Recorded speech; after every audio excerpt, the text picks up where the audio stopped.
Hello dear students, welcome back to my YouTube channel Samar Education World. Students, विद्यार्थी module जो है आपकी, उस पर एक वीडियो पहले बन चुकी है, आप लोगों ने देख ली होगी। ये इसकी सेकंड वीडियो है।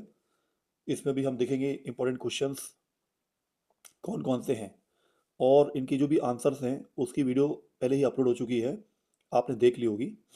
इसमें पूरे उसके उत्तर मिलेंगे आपको। तो क्षितिज भाग वन काव्य खंड देखते हैं। जिन स्टूडेंट्स के पास में ये वीडियो नहीं है वो ध्यान से देखें, और जिनके पास में वीडियो है वो भी देख लें एक बार, क्योंकि हम कई सारे इंपॉर्टेंट क्वेश्चंस पर बात करने वाले हैं।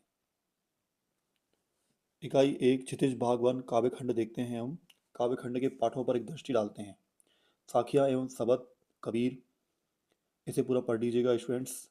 वाक, ललखत, सवैया, रसखान, कैदी और कोकिला माखनलाल चतुर्वेदी, ग्राम श्री सुमित्रा नंदन पंत।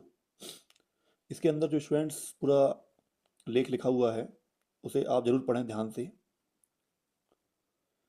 मेघ आए, सर्वेश्वर दयाल सक्सेना, बच्चे काम पर जा रहे हैं, राजेश जोशी।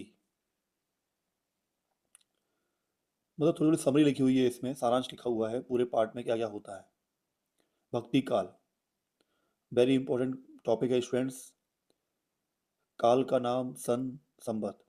आपको ये याद करना बहुत जरूरी है कि आदिकाल को वीरगाथा काल भी कहा जाता है, पूर्व मध्यकाल को भक्ति काल कहा जाता है, उत्तर मध्यकाल को रीतिकाल कहा जाता है, आधुनिक काल। और ये इनके सन कब से कब तक थे,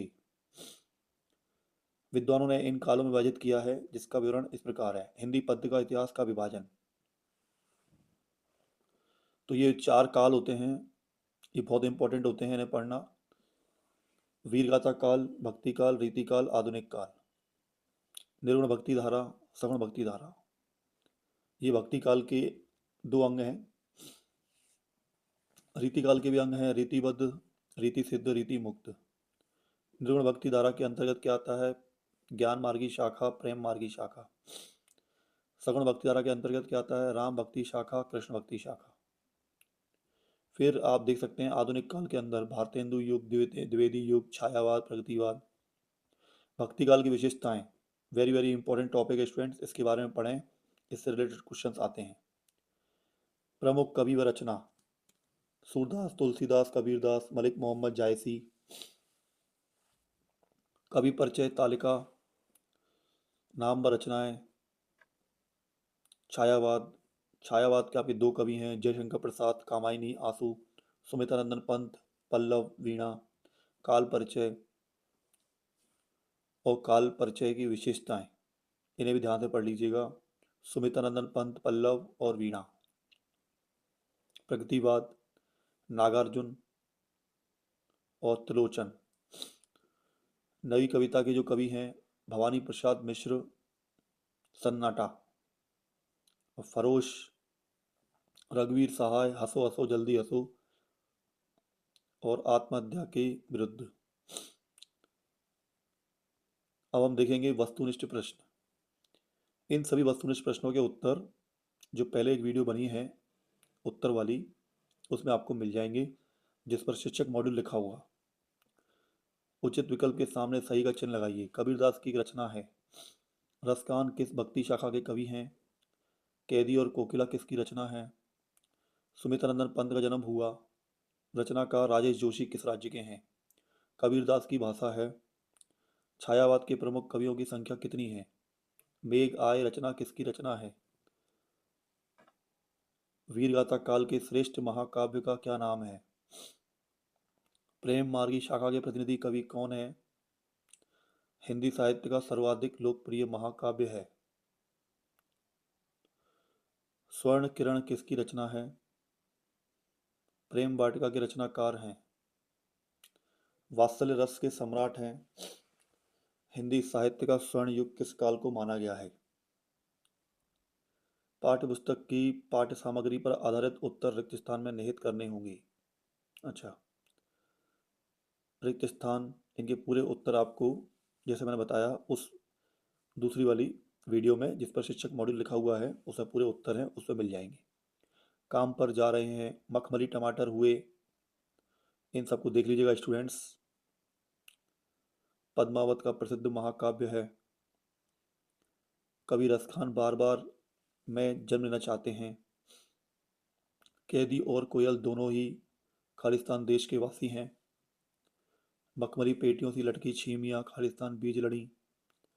ग्राम श्री कविता में गांव पर आकाश खालिस्तान के समान आच्छादित है। कवि राजेश जोशी के अनुसार बच्चों की रंग बिरंगी किताबों को खालिस्तान ने खा लिया है। सही जोड़ी बनाकर लिखिए। सही जोड़ी के जो अभाग में जो पॉइंट दिए हैं वो ब भाग से आपको मिलाने हैं। सही जोड़ी के अभाग के जो पॉइंट हैं आपको ब भाग से मिलाने हैं। इसमें आप और इसके पूरे उत्तर आप देख लीजिएगा। सही जोड़ी नंबर 2, सही जोड़ी नंबर 3,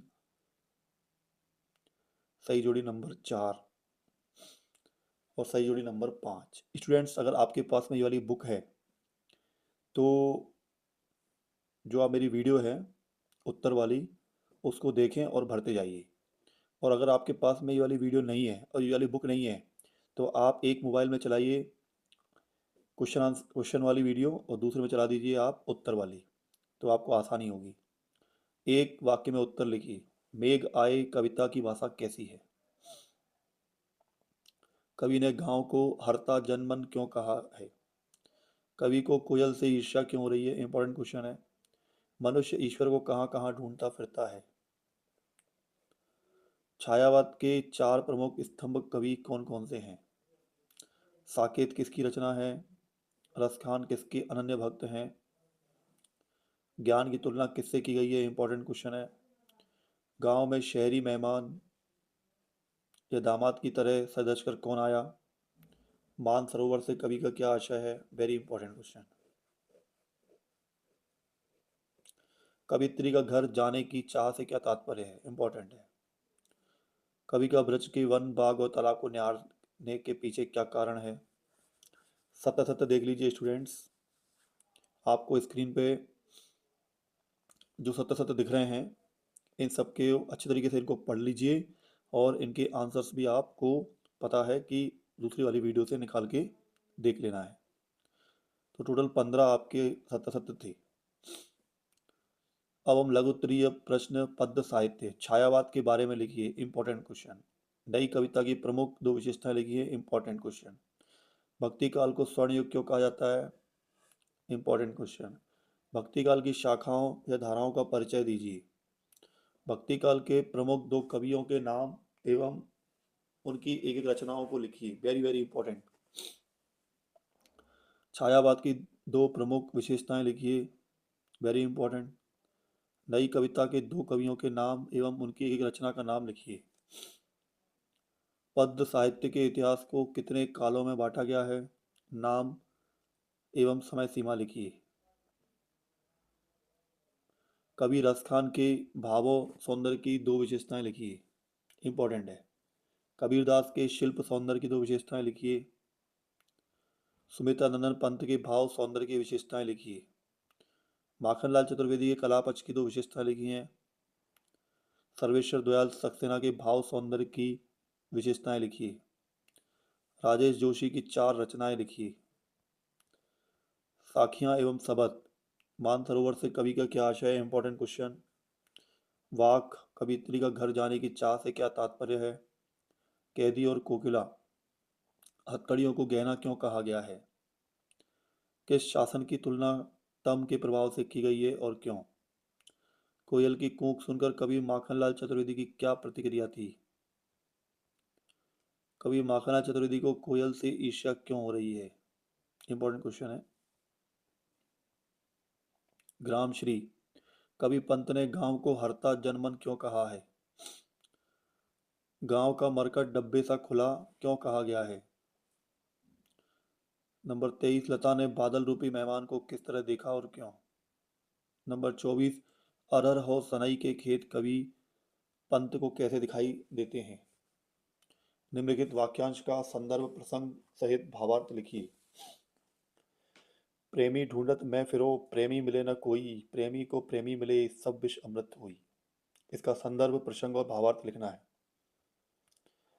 उत्तर वाली जो मॉड्यूल है शिक्षक मॉड्यूल, उसमें आपको मिल जाएगा। दूसरा है ऊंचे कुल का जन्मिया जे, करनी ऊंच न होई, सुब्रन कलश सुरा भरा, साधु निंदा सोई। संदर्भ प्रसंग और भावार्थ लिखना है। फिर देखते हैं अगला। हस्ती चढ़िए ज्ञान को, सहज दुलीचा डारी, स्वान रूप संसार है, भूखन दे जग मारी। इसका भी संदर्भ प्रसंग और भावार्थ लिखना है। सवैया पहले कौन सा था, उसमें नहीं लिखा। मानुष हो तो वही रस खानी, बसो ब्रजगल ब्रज गोकुल गांव के ग्वारन, जो पशु हो तो कहा बस मेरो, चरो नित्यानंद की धेनु मंझारन। संदर्भ प्रसंग और भावार्थ लिखना है। पाहन हो तो वही गिरी को, जो कियो हरि छत्र पुरंदर धारन, जो खग हो तो बसेरो करो, बिली कालंदी दी कूल कंदम्ब की डारन। संदर्भ प्रसंग और भावार्थ लिखना है। ग्राम श्री फैली खेतों में दूर तलक, मखमल की कोमल हरियाली, लिपटी जिससे रवि की किरणें, चांदी की सी उजली जाती। संदर्भ प्रसंग भावार्थ लिखना है। बालू के सांपों से अंकित, गंगा की सतरंगी रेती, सुंदर लगती सरपत छाई, तट पर तरबूजों की खेती। संदर्भ प्रसंग भावार्थ लिखना है।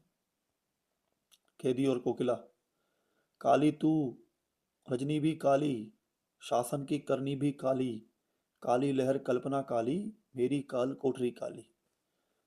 स्टूडेंट्स, ये जो पद्य खंड आते हैं ये बहुत ही अच्छे होते हैं। इनका संदर्भ प्रसंग और भावार्थ लिखने में काफ़ी अच्छा लगता है। मेघ आए, मेघ आए बड़े बन ठन के संवर के, आगे आगे नाचती गाती बयार चली, दरवाजे खिड़कियां खुलने लगी गली गली, पाहुन जो आए हो गांव में शहर के। संदर्भ प्रसंग और भावार्थ लिखना है। अब आ गया आपका काव्य बोध। छंद की परिभाषा, छंद की परिभाषा बहुत इंपॉर्टेंट होता है, इसको पढ़ के जाइए, है ना। मात्रा लगाने के नियम भी ध्यान से पढ़ लीजिए, कैसे कैसे मात्राएं लगाई जाती हैं। गढ़ का स्वरूप, या माता राजभान सलगा। यति के बारे में पढ़ लीजिएगा, गति के बारे में पढ़ लीजिएगा, तुक के बारे में पढ़ लीजिएगा। छंद के भेद कितने होते हैं, दो भेद होते हैं, मात्रिक छंद, वार्णिक छंद।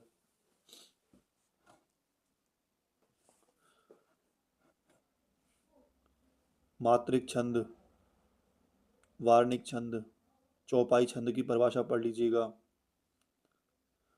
और मात्राएं कैसे गिनते हैं वो देखिए। बरसा बिगत शरद ऋतु आई, लक्ष्मण देखऊ परम सुहाई। तो देखिए स्टूडेंट कैसे कैसे मात्राएं गिनी हुई है इसमें, आपको टीचर ने समझाई भी होंगी।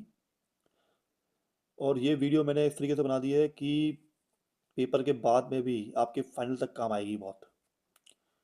फूले कांत सकल मही छाई, जनु बरसा कृत प्रकट बुढ़ाई। जिनके पास भी मॉडल वाली बुक नहीं है उन तक ये वीडियो आप शेयर कर दीजिएगा। दुआ छंद की परिभाषा देखिए। दुआ छंद में क्या क्या होता है, अपन इसका एग्जाम्पल पढ़ लेते हैं। मेरी भव बाधा हरो, राधा नागरी सोए, जात तन की झाई परे, श्याम हरित धुति होए। सवैया छंद के बारे में पूछा जाता है आपके पेपर में। चलिए अब आते हैं अलंकार के बारे में। अलंकार की परिभाषा याद कर लीजिएगा स्टूडेंट। अलंकार के भेद, शब्दालंकार, अर्थालंकार, उभयालंकार। फिर शब्दालंकार में अनुप्रास, यमक और श्लेष अलंकार आते हैं। और अर्थालंकार में उपमा, रूपक, उत्प्रेक्षा अलंकार आते हैं। अलंकार पर कविता, इसको पढ़ लेना। अलंकार के भेद कितने होते हैं, तीन। शब्दालंकार, अर्थालंकार, उभयालंकार। शब्दालंकार के प्रकार, अनुप्रास, यमक, श्लेष। अनुप्रास अलंकार के बारे में पढ़ना है। यमक अलंकार, इनकी परिभाषाएं याद कर लेना स्टूडेंट्स, और इनके उदाहरण याद कर लेना क्योंकि पेपर में ये बहुत पूछे जाते हैं। श्लेष अलंकार, अर्थालंकार। श्लेष अलंकार के बारे में पढ़ लीजिएगा स्टूडेंट। अर्थालंकार, उपमा अलंकार, उपमा अलंकार के 4 अंग हैं। रूपक अलंकार, उत्प्रेक्षा अलंकार, उभया अलंकार। अभ्यास प्रश्न।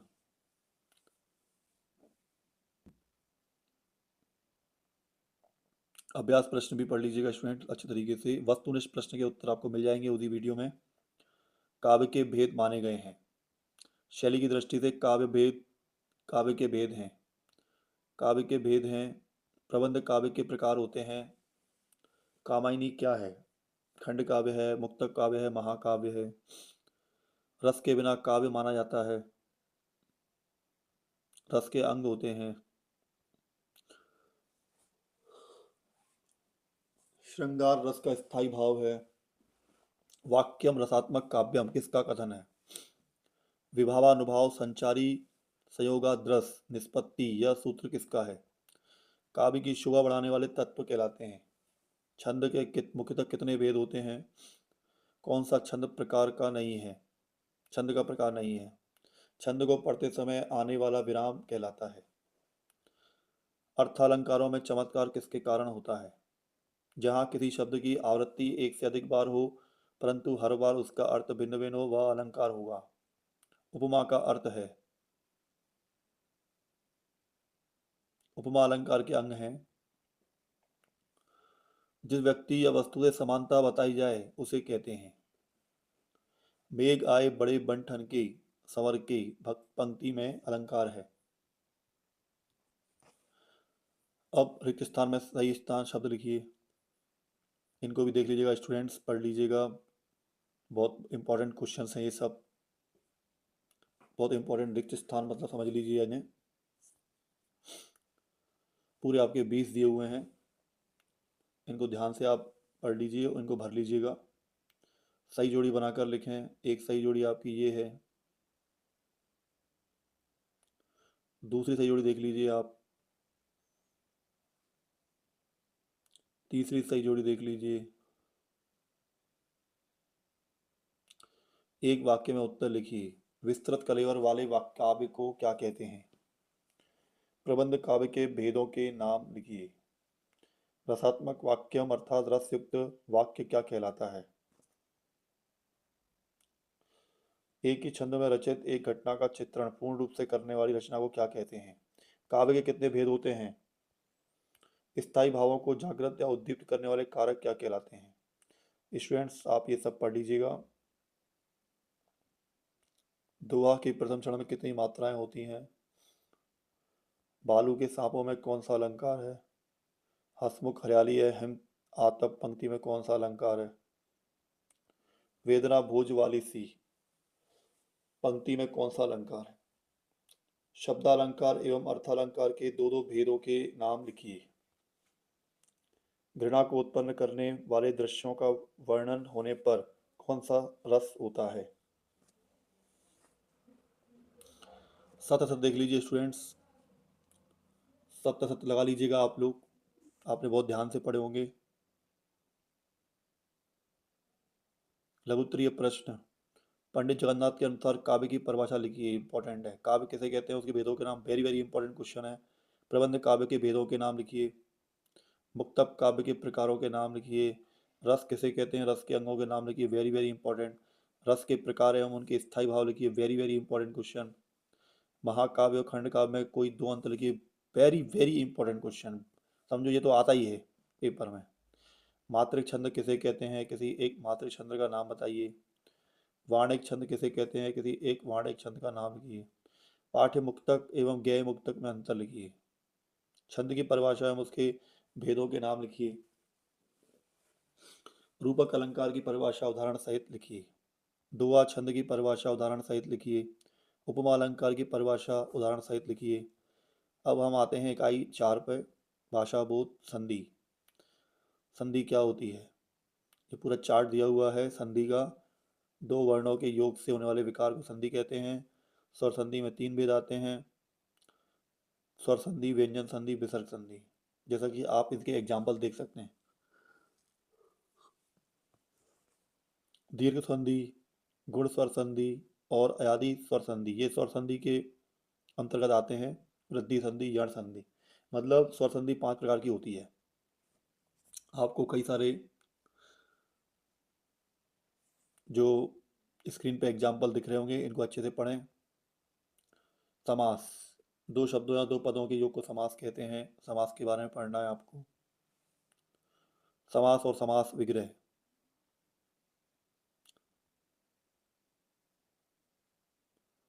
विभक्ति, समास प्रकार या भेद। समास 6 प्रकार के होते हैं, देख लीजिए ध्यान से। अव्ययी भाव समास,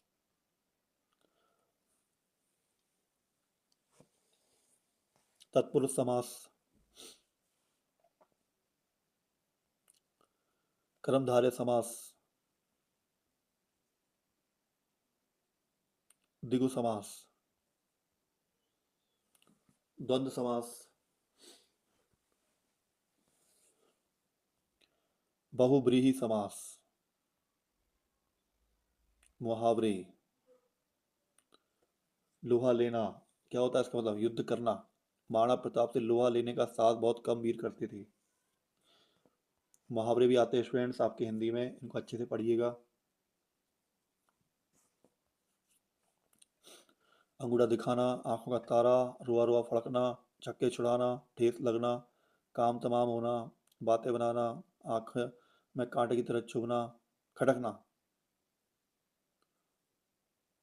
नींद टूटना, घी के दिए जलाना, आंखें खुलना, आंखों का काटा होना, ईद का चांद होना, आंखें दिखाना, गड़े मुर्दे उखाड़ना। विद्वान गड़े मुर्दे उखाड़ने की अपेक्षा वर्तमान जीना पसंद करते हैं। ईद का जवाब पत्थर से देना, मतलब जैसे को तैसा जवाब। ईंट से ईंट बजा देना, करारा जवाब देना।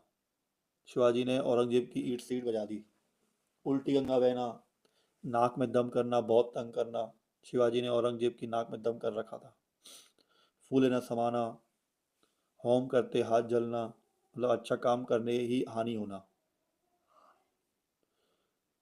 रमेश ने अथक प्रयास करके पड़ोसी की जान बचाई, उल्टा पुलिस उसे ही परेशान कर रही है। श्री गणेश करना, आग बबूला होना, कलई खुलना, आग लगना, आ बैल मुझे मार। अनेक, अनेक के लिए एक शब्द। वह व्यक्ति जो बिना पढ़ा लिखा है, अनपढ़। इनको ध्यान से अच्छे तरीके से पढ़ लीजिएगा स्टूडेंट। ईश्वर पर विश्वास करने वाला अथवा जो ईश्वर में आस्था रखता है, आस्तिक। वह व्यक्ति जिसका कोई शत्रु नहीं हो, अजात शत्रु। जो उच्च कुल में पैदा हुआ है, कुलीन। जो सब कुछ जानता हो, सर्वज्ञ। जो अधिक बोलता हो, बीस पे वाचाल। दोपहर दोपहर पूर्व का समय, पूर्वाहन। वाक्य के भेद, अर्थ के आधार पर 8 भेद होते हैं, रचना के आधार पर 3 भेद होते हैं। तो रचना के आधार पर वाक्य के 3 भेद होते हैं। मिश्र वाक्य, संयुक्त वाक्य। वस्तुनिष्ठ प्रश्नों को भर लीजिए स्टूडेंट्स। दो वर्णों के मेल से होने वाली परिवर्तन को कहते हैं। संधि के प्रकार हैं, समास के प्रकार हैं। किसी भी बात पर अतिरिक्त बल देने के लिए जिन शब्दों का प्रयोग किया जाता है वे शब्द कहलाते हैं। किस समास में दोनों पद प्रधान होते हैं? श्याम भी जाएगा, मैं भी क्या है, द्वंद्व समास का सही उदाहरण है। प्रबल शब्द में से उपसर्ग और मूल शब्द अलग कीजिए। रंगीला शब्द में कौन सा प्रत्यय है? जिस क्रिया का प्रभाव कर्म पर पड़ता है उसे कहते हैं। नेत्र का पर्यायवाची शब्द है। पंचतंत्र में कौन सा समास है? बछिया के ताऊ मुहावरे का अर्थ है। निर्जन शब्द में उपसर्ग बताइए। सेनापति पद में समास बताइए। मुंह की खाना का अर्थ है। हार मानना, घूमना, घर जाना, भागना। रिक्त स्थान में सही शब्द लिखिए। वे शब्दांश जो शब्दना समय आरंभ में लगते हैं कहलाते हैं। उपास शब्द में खाली स्थान उपसर्ग हैं। सदाचार का विलोम खाली स्थान है। कलई खुलने का अर्थ खाली स्थान है। कमाई में प्रत्यय खाली स्थान है। सही जोड़ी बनाकर लिखिए स्टूडेंट्स। एक सही जोड़ी आपकी ये है, इसके उत्तर कर लीजिए, मिला लीजिएगा उत्तर। दूसरी सही जोड़ी देख लीजिए और तीसरी देख लीजिए। अब एक वाक्य में उत्तर लिखिए। अब देखते हैं स्टूडेंट्स, एक वाक्य में उत्तर। रचना के आधार पर वाक्य के कितने भेद होते हैं, संधि कितने प्रकार की होती है, नाम लिखिए। समास कितने प्रकार के होते हैं, विदेशी भाषाओं से आए शब्द क्या कहलाते हैं। किसी कार्य को करने या होने का बोध कराने वाले शब्द क्या कहलाते हैं। अंधकार का तद्भव रूप लिखिए। आंखों का तारा का अर्थ लिखिए। प्रथम पद प्रधान हो तो कौन सा समास होगा। लोक में प्रचलित उक्ति क्या कहलाती है। प्रचलित शब्द से उपसर्ग व प्रत्यय अलग कीजिए। ठोकर मारना मुहावरे का अर्थ लिखिए। विलोम शब्द का अर्थ क्या है। प्रत्यय शब्द में कहाँ जुड़ते हैं। सत्य सत्य लिखिए। देख लीजिए स्टूडेंट, सत्य सत्य पूरे दिए हुए हैं आपके, ये इनके उत्तर लिख लीजिएगा।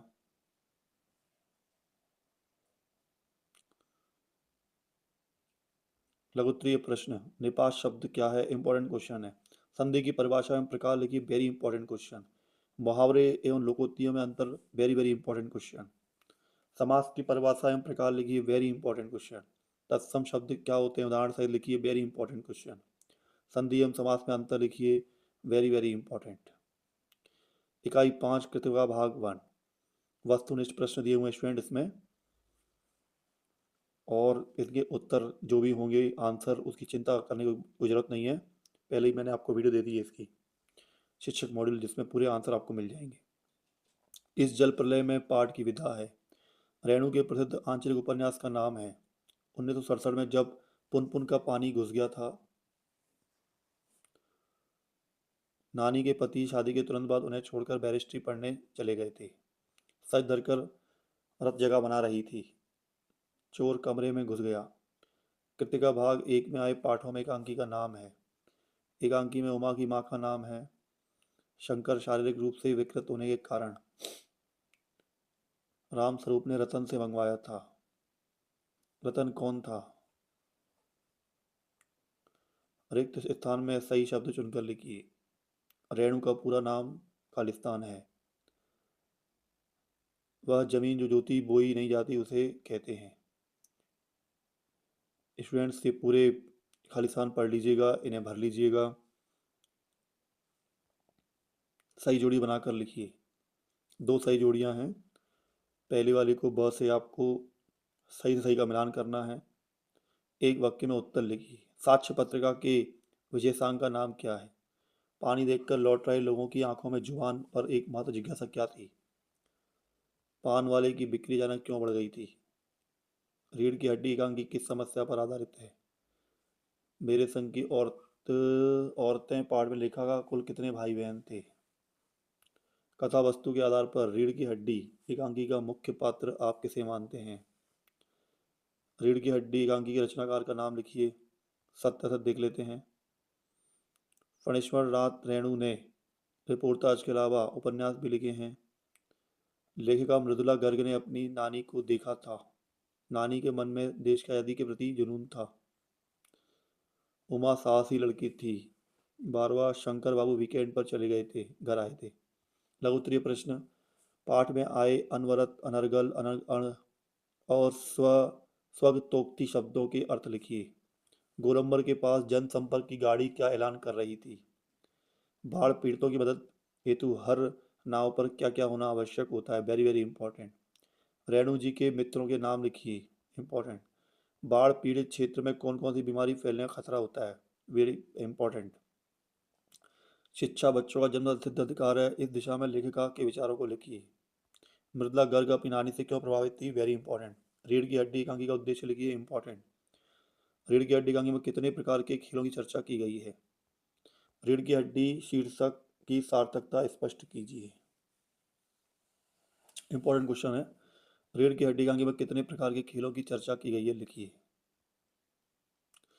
अब स्टूडेंट्स, एक आपका पेपर का पैटर्न दिया हुआ है, इस टाइप से आपका पेपर आएगा पूरा। आप इस पेपर का एग्जाम्पल देख लीजिए। 2023 में और 24 में जो आया था, है ना, वही पेपर है, सेट आ। सही विकल्प का चयन कीजिए। ये आपके 5 सही विकल्प होंगे, 5 नहीं 6। 6 आपके रिक्त स्थान आएंगे इस तरीके से। इसमें भी जो क्वेश्चन दिए हुए हैं बहुत इंपॉर्टेंट है। निम्नलिखित कथनों के समझ सत्य असत्य लिखिए। 6 दिए हुए हैं ये, आपको बताना है सत्य कौन सा असत्य कौन सा है। सही जोड़ी का मिलान कर लिखिए। सही जोड़ी में एक तरफ है ना 6 पॉइंट हैं और एक तरफ 8 हैं, तो आप कंफ्यूज मत होइएगा। 6 के 6 जो सही मिल जाए ना वो लगाइएगा, बाकी छोड़ दिएगा दो। निम्नलिखित प्रश्नों के उत्तर एक वाक्य में लिखें। प्रबंध काव्य के भेदों के नाम लिखिए। लेखिका मृदुला गर्ग की बर्बादी ने, लेखिका मृदुला गर्ग की बर्बादी ने परदादी ने मंदिर में जाकर क्या मन्नत मांगी थी। देख लीजिए स्टूडेंट्स, ये पूरे आपके बहुत ही इंपॉर्टेंट क्वेश्चंस हैं, इनको आप अच्छे से तैयार कर लें। ये क्वेश्चन भी बहुत बहुत इंपॉर्टेंट क्वेश्चंस हैं इस बार के पेपर के लिए भी और फाइनल एग्जाम के लिए भी। ये पूरा पेपर आपका question number 21, question number 22, question number 23।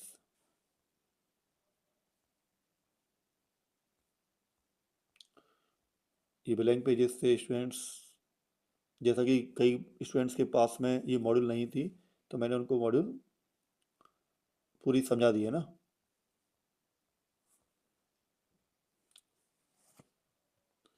Students, आप मेरे चैनल पर अगर नए थे तो चैनल को सब्सक्राइब कर लीजिए और बेल नोटिफिकेशन को प्रेस कर दीजिए ताकि हर एक वीडियो जैसे ही बने और आप तक जल्दी से जल्दी पहुँचे।